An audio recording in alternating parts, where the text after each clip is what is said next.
Bonjour, je m'appelle Valérie Durat et aujourd'hui je vais vous présenter le DDT, le pesticide. On va commencer par parler un petit peu de la description chimique du DDT, donc son nom commun DDT, nom scientifique dichlorodiphényltrichloroéthane, et la formule chimique C14H9Cl5. Ici j'ai mis sa structure chimique. Dans la description physique, le DDT est un solide blanc cristallin qui n'a pas d'odeur et qui n'a pas de goût. J'ai aussi inséré deux images. Celle-là est un peu plus récente dans les pays où le DDT est encore légal. Et ici, où le DDT était super utilisé dans les années 50.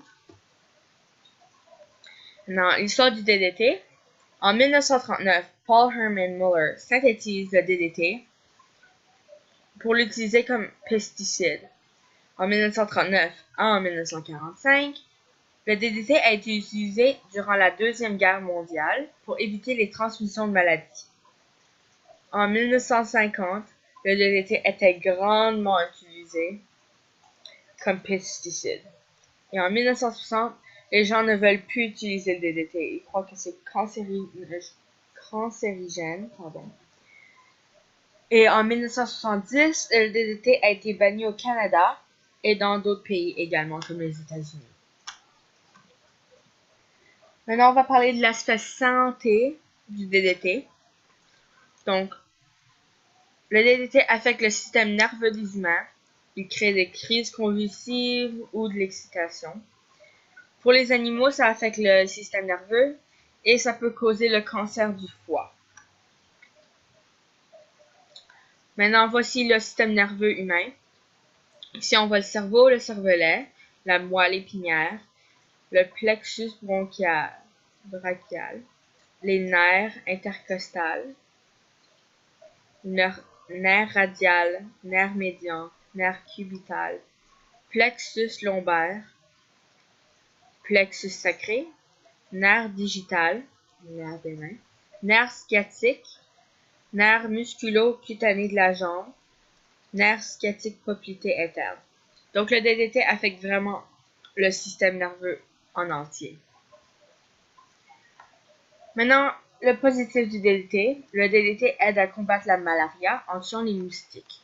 Ici, j'ai inséré un graphique. Je m'excuse, c'est en anglais, mais je peux vous le traduire. Donc ici, c'est le nombre des cas de malaria.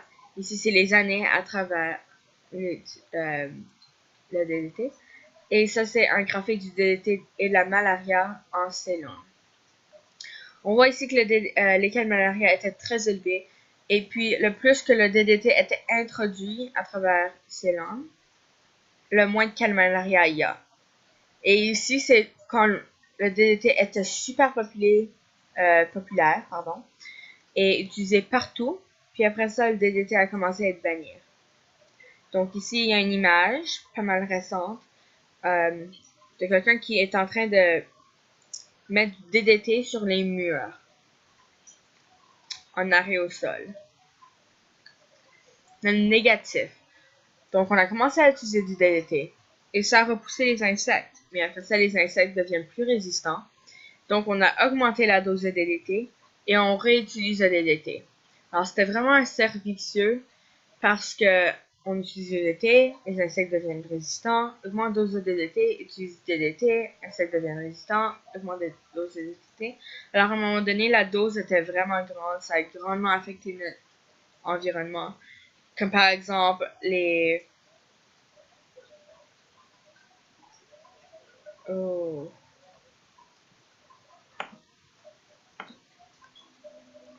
Donc ça a grandement affecté les aigles. Alors les coquilles devenaient plus minces et il y avait de la misère à éclore. Mais maintenant les aigles, depuis qu'on a banni le DDT, on a fait la réconciliation.